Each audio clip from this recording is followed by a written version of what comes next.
დინარა რაღაცნაირად მაშინაც ადრეც ვახსენეთ წევან რო საუბრობდით რომ ბავშვს აბრალებენ ამას შემდეგ ტკივილსაც გამოიწვევს თაბრუსხოვასაც გამოიწვევს გულისრევასაც გამოიწვევს ცუდ რაღაცას ვამბობ მაგრამ სისხლდანაც შეიძლება გამოიწვიოს მაგრამ თუ საკეისრო ყო გაკეთებული მაგ შემთხვევაში პირველი 6 კვირა მხოლოდ სიარული არის რეკომენდირებული ძალიან ხშირად ხდება ხოლმე რომ ინსტაგრამზე ვნახულობთ რაღაც უცხოელ ბლოგერებს დიდებს რომლებიც 2 კვირაში ჩადნენ ფორმაში და იძახენ რომ ის არის რეალობა. რაც ეგრე არ ხდება.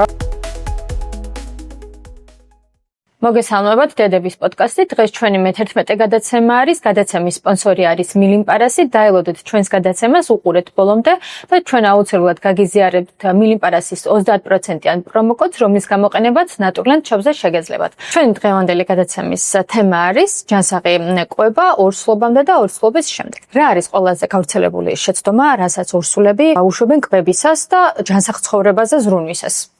გამარჯობა, პირველ რიგში ძალიან მიხარია რომ აქ ვარ და ძალიან მიხარია რომ ეგ თემა შევარჩიეთ სასაუბროდ, იმიტომ რომ ძალიან მნიშვნელოვანია, ხო?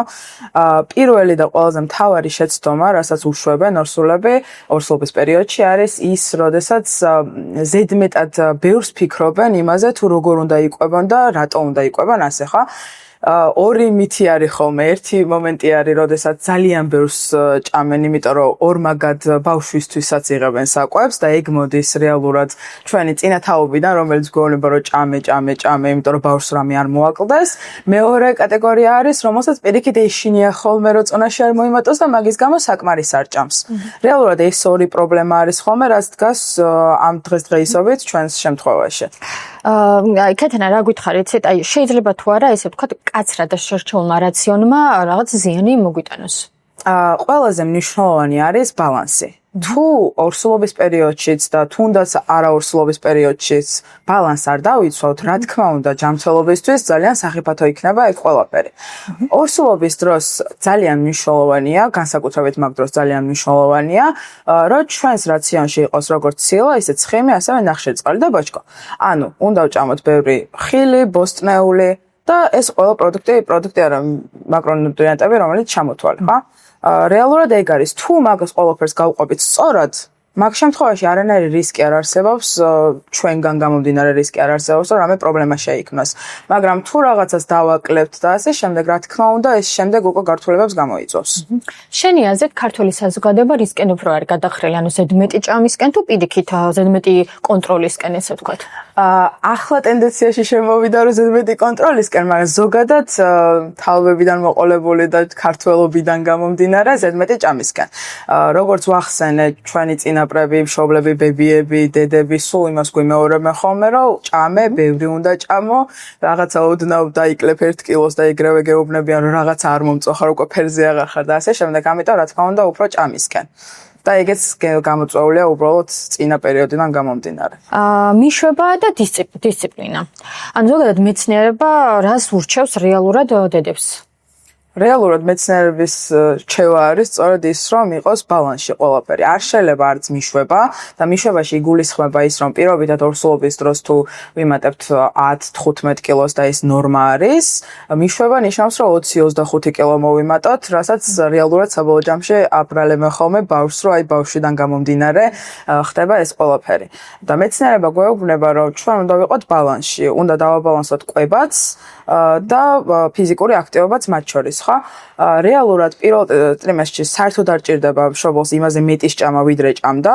უბრალოდ მეორე და მესამეში უკვე სადღაც 350-500 კალორიით მეტი რომ მიიღოს, რაც არ არის გაორმაგებული კვება, არის რაღაც სნექი ან რაღაც დამატებული ერთი კვება, სრულებით საკმარისია ეს ბავშვისთვის და მეტი არ სჭირდება. რა თქმა უნდა, იმაზე არ ვლაპარაკობ, რომ რადიკალურ დიეტებზე უნდა იყვნენ, კალორაჟის მიხედვით თუ გაუყვებით 1200 კალორიაზე ნაკლებს იღებდნენ.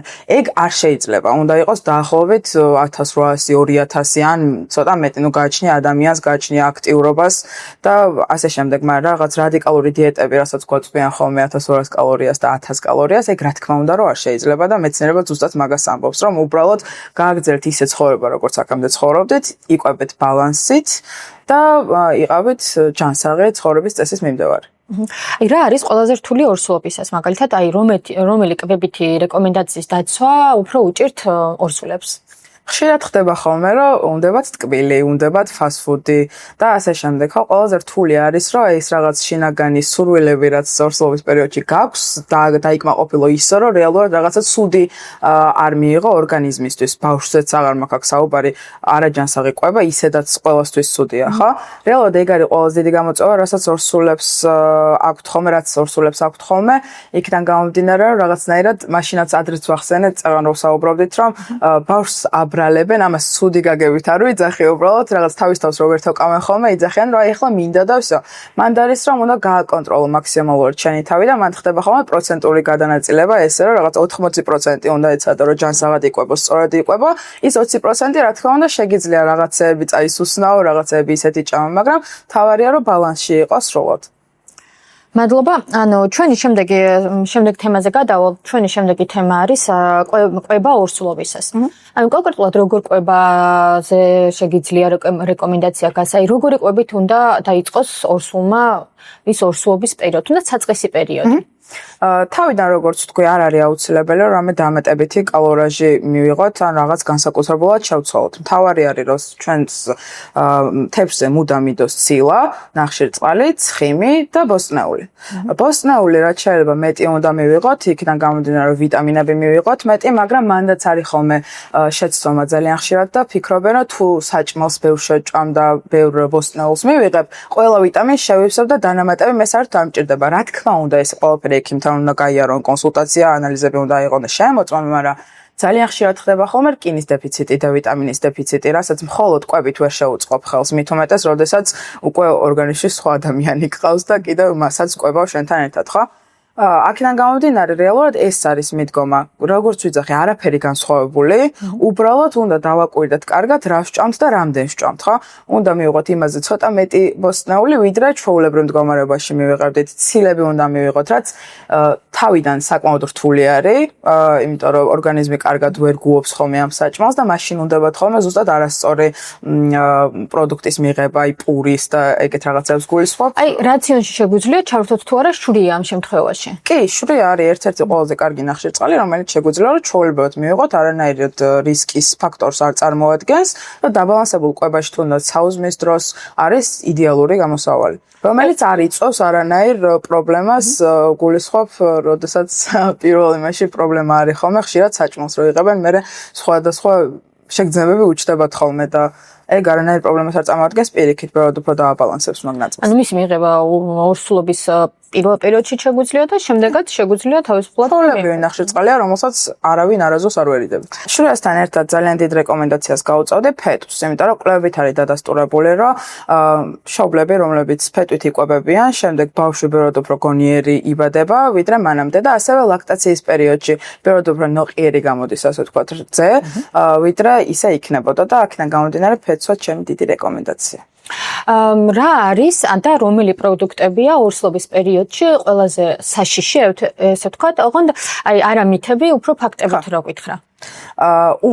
უმი საკვები არის ყველაზე საშიში და მათ შორის ასევე გადის საშიშ პროდუქტში, მაგალითად სულგუნი, ეგონ გულისხმობ ქარხნულს, გულისხმობ აი სოფელში რომ ამზადებენ, ჩამოაქვთ და ჩვენ რომ ყიდულობთ, ხო? ეს ინტერესანტია, რატო? იქიდან გამომდინარე, რომ არ არის კარგად დამუშავებული და შესაძლოა რაღაც ბაქტერია იქ იყოს შიგნით, ან ასე შემდეგ, აი ხაჭაპურსაც მაგალითად რო ჭამენ გააჩნია რომელი ყველით არის, ხო? დამზადებული. უმხორცზე ზედმეტია მან საუბარი. ხშირად ერიდებიან ხოლმე თევზს. ორაგული მაგალითად არ არის საშიში, მაგრამ აი ტუნა შედარებით უფრო საშიშია, შეიძლება მოვერიდოთ, ან ზუსტად უნდა ვიცოდეთ როგორ არის გაკეთებული და ასე შემდეგ, აქედან გამომდინარე, ჯობია რომ თავიდანვე თავი დავისხოთ და მოვერიდოთ და უმხორცზე საუბარი აღარ მაქვს, აი მაგალითად სტეიქს რო უკვეთავენ და უკვეთავენ რეარს, ანუ ნაკლებად მომზადებულს, ეგ არ შეიძლება. ყველაფერი უნდა იყოს ბოლომდე კარგად დამზადებული. სულგუნზე ნამდვილად პირველად გავიგე და ძალიან გამიკვირდა სასარგებლო ინფორმაცია. თან გამომდინარე, ყველას გამოადგება, ასე რომ გაითვალისწინე. და კოფეინთან დაკავშირებითაც არ არის პრობლემა. აი ცხიმებზე და კოფეინზე მინდოდა, აი შემდეგი შეკითხვა, ანუ რძის პროდუქტები, ცხიმები და კოფეინი, ანუ რამდენად საშიშია და რომელი უფრო მეტად შეიძლება ამოვიღოთ რაციონიდან ცხიმები, კოფეინი თუ რძის პროდუქტები. ნუ სულგუნზე გავიგე. დანარჩენი რეალურად რძის პროდუქტები ჩვეულებრივ ნაკლებად შეგვიძლია ყველაფერი მივირთვათ. ცხიმები არ უნდა ამოვიღოთ. და ცხიმში მე გულისხმობ ჯანსაღ-ცხიმებს, თხილეულს, ავოკადოს მაგალითად, რაც არ უნდა ამოვიღოთ ცხიმები, იქიდან გამომდინარე, რომ ბალანსი არ უნდა დავარღვიოთ. რეალურად ცხიმები არის პასუხისმგებელი ჩვენ ჰორმონალურ ნაწილზე, ხო? ცხიმს თუ ამოვიღებთ, ეგ ჩვეულებრივ საკითხშიც, ჩვეულებრივ ცხოვრებაშიც ეგრე ხდება ხოლმე, რომ ცხიმს რო გოგონებს ხშირად აქვთ ხოლმე, რომ ცხიმის შიში აქვთ. და ცხიმს რო ამოიღებენ, შემდეგ ჰორმონალურ ნაწილზე ეგ ძალიან ცუდად აისახება ხოლმე და სულ მაგას ვიძახე, რომ ბალანსს აქვს ძალიან დიდი მნიშვნელობა. კოფეინს რაც შეეხება, არც ეგ არ არის პრობლემა, უბრალოდ აქ არის დოზირება. რომ 200 მილილიტრი დღის განმავლობაში სავსებით საკმარის უნდა იყოს წესით და მაგ დოზა შეგვეძლია მივიღოთ, მაგრამ ეხლა თუ იმაზე ვლაპარაკობთ, რომ 10 ჭიქავს სვობს დღეში და ასე შემდეგ, რა თქმა უნდა, რომ ეგ უნდა შევამციროთ. ყავა თუ ჩაი? იმიტომ რომ ძალიან ხშირად არის ხოლმე დილემა, რომ აი ყავას უფრო მეტი კოფეინი აქვს, არა ჩაის უფრო მეტი კოფეინი აქვს. ორივეს აქვს კოფეინი და ეს 200 მილილიტრს რო გულისხმობ, კოფეინის დონეს გულისხმობ და არა ჩაის და არა. ყავას ძალას და ჩაის. თუმცა მაინც რეკომენდაციას არ გასცემენ ერთ ჭიქაზე მეც მე როგორც 1-2 ჭიქა არის მაქსიმუმ რაც შეგვიძლია რომ რეკომენდირებული რომ დავლიოთ ბევრი სვავს მეტსაც შეიძლება ამან ესე ერთ ადამიანზე არანაირი პრობლემა არ წარმოშოს მაგრამ სხვაზე წარმოშოს აქედან გამომდინარე რეკომენდაცია ეგ არის დანამატებზე მინდა რომ გკითხო ანუ არის თუ არა აუცილებელი ზოგადად ამ დანამატების მიღება და რომელია სამედიცინო პერსპექტივიდან უფრო აი must have რო გითხრა ნახეთ, მაშინაც ვახსენე, რომ გესაუბრებოდით ახლა, რომ კვებიდან ვერ მივიღებთ ყველა ვიტამინს, რაც საჭიროა. რა თქმა უნდა, რომ ექიმთან კონსულტაცია უნდა გავიაროთ, მაგას ესე მე ვთქვი და მაგიტო წავიდეს ვიღაცა და იყიდოს დანამატები და დალიოს, ეგრე არ შეიძლება, მაგრამ ძირითად შემთხვევაში ხოლმე არიან რკინა დეფიციტური, D ვიტამინი აკლიათ. აქედან გამომდინარე რეალურად ესე კონკრეტულად პასუხს ვერ გაგცემთ, მაგრამ რკინა D ვიტამინი არის ძირითადად must ნაწილი, რომელიც სულ აკლიათ ხოლმე. და უნდა შეემოწმო თავისთავად. და უფრო ემოციურ მიმართულებას რო ჩავწყდეთ, აი ყველაზე ხშირად რის განუწევთ თავის შეკავება ორსულებს? ტკბილეული. ალბათ ტკბილეული, იმიტომ რომ მაგ პერიოდში ნაკლებად ძინავთ ხოლმე, ვერ იძინებენ, სტრესის ჰორმონი გამოიყოფა, სტრესის ჰორმონი რო გამოიყოფა, შემდეგ უნდათ ტკბილეული, შოკოლადი, თავის დაწყნარება, რომ ეს სტრესის ფონი ჩაცხრეს და რეალურად ეგ არის. მე ეგრე მგონია, რომ უფრო ტკბილეულის ნაწილი არის. ალკოჰოლზე აღარ სიტყვა. ალკოჰოლზე აღარც მისაუბრია, რომ რა მე მაინც მგონია, რომ ყველაზე მეტად ტკბილეულთან ერთად ალკოჰოლი ენატრებათ ხო? არ მისაუბრია ხა თავისთავად, მაგრამ ალკოჰოლი საერთოდ არანაირი დოზით არ შეიძლება. ეგ ეთანხმები ნამდვილად. მინდა რომ შემდეგი თემა განვიხილოთ ფიზიკური აქტივობა ორსულობისას. აი ხშირად ხდება ხოლმე აი ორსულებს რატომღაც ეშინიათ ხოლმე რაღაცა ფიზიკური აქტივობების გაკეთება. ან თუ პირობითად მანამდე ვარჯიშობდნენ ორსულობის შემდეგ ან პერიოდში აღარ ვარჯიშობენ და რა ტიპის ვარჯიშია ნამდვილად უსაფრთხო ორსულობისთვის? რეალურად არის ეგრე გადანაწილებული, რომ რაღაც პერიოდი თავიდან ვარჯიშზე თავს ვიკავებთ, თორემ ამას რო ვიძახი, ყველას გონია ხოლმე, რომ საერთოდ ვარჯიშისგან და ფიზიკური აქტივობისგან ვიკავებთ თავს. არის რაღაც ტიპის ვარჯიშები, მაგალითად, როგორიც არის ჰიტ ვარჯიშები, მაღალი ინტენსივობის ვარჯიშები, სადაც არის ხტუნვები, ძუნძული და ასე შემდეგ, არის crunches, პრესებს, რაც ძახენ, ანუ მუცლის არეში, რაც იმკუმშება. აი ეგ ვარჯიშები არის, რასაც თავი უნდა ავარდოთ, თორე სიარული, ცურვა, წონებითაც ვარჯიში, უბრალოდ რაღაც დაბალწონებით ვარჯიში თავისთავად, რომელიც მაგას რეკომენდაციას გავცემთ ხოლმე სულ რომ არ იყოს დამოუკიდებელი თუ არ იცის ექსპერო კარგად. იქიდან გამომდინარე რომ მანდაც შეიძლება რაღაც ისეთ შეცდომები დაუშვას, რაც ნაყოფისთვის არ არის სასარგებლო. მაგრამ ისე რომ რაღაცისგან თავი შევიკავოთ და ჩვენ ახლა რაღაც განსხვავებულ მდგომარეობაში ვართ და უნდა ვიჯდეთ და არ გავინძრეთ, ეგ არ ხდება. სიარული ჩვეულებრივად შეიძლება, ველოსიპედით შეიძლება, უბრალოდ მაგალითად ველოსიპედი შეიძლება სტატიკური. იმიტომ რომ დაცემის ალბათობა რომ არსებობს, რომ პოტენციურად იქ რაღაც საშიშროება რომ რაღაცაზე წამოედო და დაეცე მაგას რა თქმა უნდა ვიძახით რომ არა, მაგრამ რეალურად ცხოვრებას ვაგრძელებთ. ცურვა არის მარტივად, ძალიან მარტივი გამოსავალი, არანაირი რისკი არ არსებობს, რომ რამე დაგემართოს თუ იცი რა თქმა უნდა. აი, თუ არის პირობითად და იცის ეს ვარჯიშები, თუ არის შესაძლებელი და შეუძლიათ თუ არა, სახში, თუნდაც სახში აკეთე. აი, სარბენი ბილიკი მაგალითად ძალიან ბევრს აქვს სახში. რამდენად ანუ სირბილს არ ვიძახი, მაგრამ თუნდაც სიარულის ფუნქცია ხო აქვს იმ ბილიკსაც. კი, სიარულის კუთხით თავისუფლად შეუძლიათ ნელი ტემპით სიარული, მანდაც უბრალოდ ბილიკზე ბევრი ალბათობებს რო გავუყოთ, ბევრი ალბათობა არის, რომ იქ რაღაცა გათიშვა მომდეთ, იმ წამს ვერ გათიშონ, მაგის გამო რაღაცა ტემპს ვერ აუყოლონ ფეხი და რაღაც დაზიანდნენ, ამიტომ soft hair-ზე სერნობა. ნუ გარეთ შეიძლება შევთავაზოთ თავისთვისაც და თავისთვისაც, ხო. აი თუ პირობითად დედა რომელიც აკეთებს ამ ვარჯიშებს, მაგრამ აი რაღაც მომენტში ვერ ხვდება მისთვის საზიანო არის თუ არა ეს ვარჯიშები. ანუ როგორ შეიძლება ესე თქვათ მიხვდეს თავისთვის საზიანო ვარჯიში რომელია? რა გამოიწვევს პირობითად ამ ტკივილს გამოიწვევს, ან დაჭემულობას და ასე შემდეგ. ტკივილსაც გამოიწვევს, თავბრუსხოვასაც გამოიწვევს, გულისრევასაც გამოიწვევს, ცუდ რაღაცას ვამბობ, მაგრამ სისხლდენად შეიძლება გამოიწვიოს. აქედან გამომდინარე, მაგიტო ვიძახი, რომ თუ სახლში ვარჯიშობ, იდეაში მანდ ვიძახი, რომ პრესები არ შეიძლება, სადაც მუსლის შეკუმშვა ხდება, ეგ არ შეიძლება. დანარჩენი სახლის პირობებში არაფერი არ არის, ხტუნვა არ შეიძლება, ხო, არ უნდა ვიხტუნაოთ, მაგრამ დანარჩენი ვერაფერს ვერ გააკეთებ ფიზიკურად სახლში ისეც, რაც საზიანო იქნება ბავშვისთვის. არ უნდა მივიყვანოთ საკუთარი თავი იმ მდგომარეობამდე, სადაც ვერ სუნთქავთ. ანუ აი ზედმეტად უკვე რომ დავტვირთავთ თავს და სუნთქვის პრობლემა გვექნება, ეგ საზიანოა. მაგრამ ის რომ სტაბილურად ნელ-ნელა ვივარჯიშოთ, ეგ არანაირი პრობლემას არ წარმოაქმნის და პირიქით ძალიან კარგი არის მშობიარობის პერიოდშიც გვეხმარება და შემდეგ უკვე ფორმაში ჩადგომაშიც. გვეხმარება თუ არა ფიზიკური აქტივობა, ეგრეთ წოდებული ვარჯიში, თუნდაც მშობიარობის დროს ან პერიოდში? ხო, რა თქმა უნდა, გვეხმარება ფიზიკურად, როდესაც უკვე შეჩვეული ვართ რაღაცა კუთხის დატვირთვას, ეგ ფეხმძიმების პერიოდში და უკვე მშობიარობის პერიოდში, რა თქმა უნდა, აისახება. შემდეგი პერიოდით ძალიან მარტივი ხდება, ძალიან არა, მაგრამ ბევრად მარტივი ხდება. და ხშირი კითხვა არის ხოლმე, აქვე ვარ ვინაიდან ბოლო კითხვა ჩავამატებ, რომ ხშირი კითხვა არის ხოლმე, მშობიარობის შემდეგ როდის უბრუნდებით ვარჯიშს. მან ხდება, რომ თუ ჩვეულებრივად ბუნებრივად ვიმშობიარეთ 1-2 კვირა, პირველი 2 კვირა მხოლოდ ფეხით დავდივართ და სადღაც მე-6 კვირიდან მერე ვიწყებთ უკვე ვარჯიშს ნელ-ნელა და მანდაც აქვე დავცენ, რომ ექიმთან კონსულტაცია ძალიან მნიშვნელოვანია ეგეთ თემებზე, იმიტომ რომ ეგ არის ინდივიდუალური, შეიძლება მასას ეგრე უხდება, მაგრამ კონკრეტულ პიროვნებას არ მოუხდეს, მაგრამ თუ საკეისრო გვაქვს გაკეთებული, მაგ შემთხვევაში პირველი 6 კვირა მხოლოდ სიარული არის რეკომენდირებული და უკვე მე-8 კვირიდან ხდება ხოლმე ფიზიკური დატვირთვის შემოტანა ცხოვრებაში. აქვე გაგიზიარებთ მილიმპარასის 30%-იან ფაზაკლების პრომო კოდს 1928-ს, რომლის გამოყენება შეგიძლიათ შოპ Naturland Cheese-ზე. ამასობაში შემდეგ თემაზე მინდა რომ გადავიდეთ. შემდეგი თემა არის მშობიარობის, ესე ვთქვათ, პერიოდი დასრულდა და ფორმაში უნდა ჩავდგეთ. რა დროში შეიძლება რეალურად ფორმაში დაბრუნება? წეღან როგორც ვახსენე ვარჯიშის შემთხვევაში ეგ ხდება დაახლოებით მე-6 ან მე-8 კვირიდან გააჩნია როგორი მშობიარა დედამ, მაგრამ კვების კუთხით ჩვეულებრივად ვაგრძელებთ ისე კვებას, როგორც ვიკვებებოდით აქამდე. არანაირი ექსტრემალური დიეტები მანდ არ შეიძლება, არანაირი მინიმალური კალორიაჟი მანდ არ შეიძლება.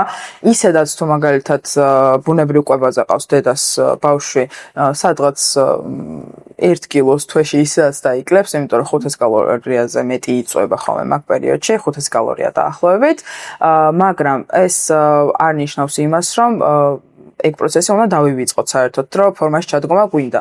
საწყის პერიოდში 7-10 კილოს ისედაც დავიკლებთ წყლის ხარჯზე, მაგრამ შემდეგ უკვე უნდა გადავიდეთ ჯანსაღ დაბალანსებულ კვებაზე, უბრალოდ ისეთ კვებაზე არა, რომელიც როგორც ვახსენე, რაღაც ექსტრემალური ნაკლებობით გამოირჩევა ხოლმე.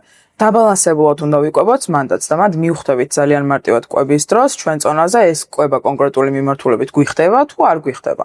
თუ რაღაცას ვჭამთ, ჯანსაღად ვიკვებებით, ხო და აქაც 80-20% ჩვეულებრივად მოქმედებს, რომ 80% კარგად ვიკვებოთ და 20% შედარებით რაღაცა მოგვინდა და ვჭამოთ, თუ დავინახეთ, რომ ეგ კვება ჩვენზე მუშაობს, რასაც ამ წუთას ვაკეთებთ, ვაგრძელებთ. თუ ხედავთ, რომ ვიმატებთ, ან არ მუშაობს ან რაღაცა, მანდ უკვე შეგვიძლია ნუტრიციოლოგებს მიმართოთ, კონკრეტულ პირებს მიმართოთ, რომელიც დაგვეხმარებიან ამ ბალანსში.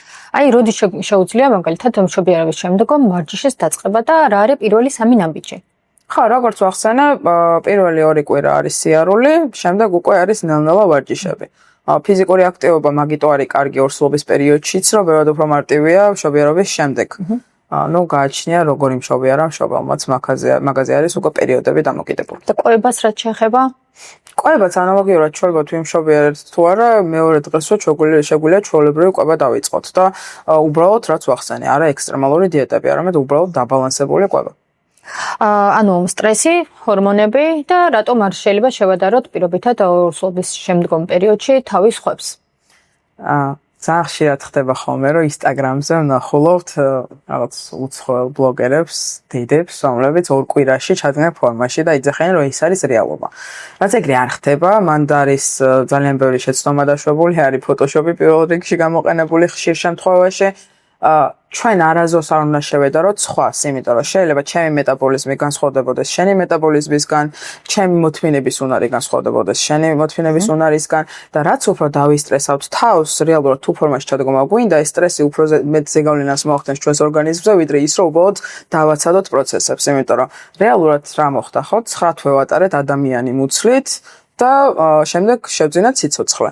და რატო უნდა დავისტრესოთ მაგაზე თავი და რატომ უნდა შევადაროთ სხვას თავი, როდესაც შენი მიღწევები გაქვს, შენი რაღაცეები გაქვს, უნდა უბრალოდ მიზნები დაისახო, რომ რაღაცა რეალისტური მიზნები, იმიტომ რომ რეალურად ხო ფერზიმობის შემდეგ, ორსულობის შემდეგ ჩადგომა ფორმაში ხდება ხოლმე სადღაც 6-დან 12 თვის ვადაში.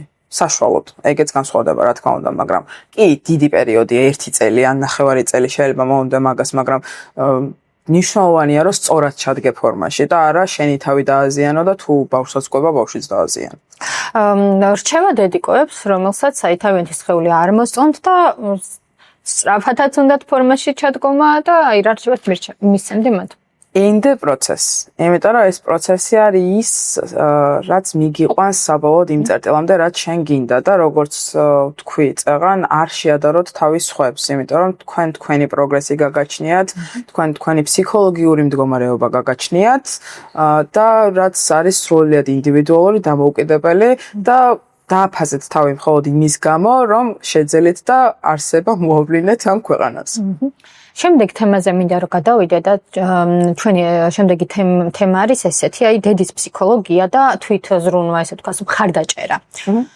აი რას ურჩევდი ისეთ დედიკოებს, რომელსაც აი რაღაცნაირად ფსიქოლოგიურად ცოტა მოუმზადებლები შეხვდნენ ამ ორსულობის შემდგომ პერიოდს.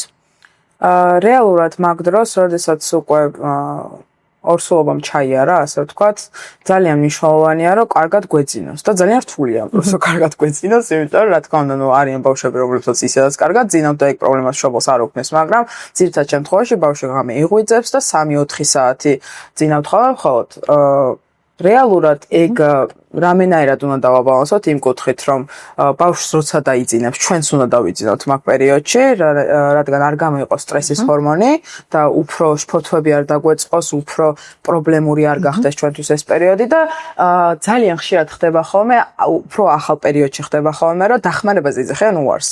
აი დედა ბებია რომ ეუბნება რომ დაგეხმარები, ეუბნებია რომ არა ჩემით. გასაგებია კი შენით იზავ ყველაფერს, რა თქმა უნდა შენ უნდა გაზარდო შენი შვილი, მაგრამ ის პერიოდი როცა არის ყველაზე სტრესული, ახლა მოხდა იქ ყველაფერი შენთვის ახალია, ორგანიზმის სტრესში არის ის რა ხდება, მიიღეთ მე ვეტყოდი რომ ხა მიიღეთ ის დახმარება და კიდევ ერთხელ გამეორდები რომ თავი არ შეადაროთ სხვას, იმიტომ რომ თქვენ ხართ თქვენ და ეგ უნდა გახსოვდეთ. კეთნა, ძალიან დიდი მადლობა დღევანდელი სტუმრობისთვის, საინტერესო რჩევებისთვის. შენ კვებისას აღნიშნე ფეტვი, მე მინდა საჩუქრად გადმოგცე მილიმპარასის სხვადასხვა ბურღულეული. მადლობა, ძალიან დიდი და ძალიან მიხარია თქვენთან სტუმრობა და მიხარია რომ კარგი გადაცემა გამოვიდა და იმედი მაქვს რომ მნიშვნელოვანი და საინტერესო. დიდი მადლობა კიდევ ერთხელ. მე კი შეგახსენებთ რომ აუცილებლად გამოიწერეთ ჩვენი გვერდი დედების პოდკასტი, დაალაიქეთ და დაგვიწერეთ კომენტარები.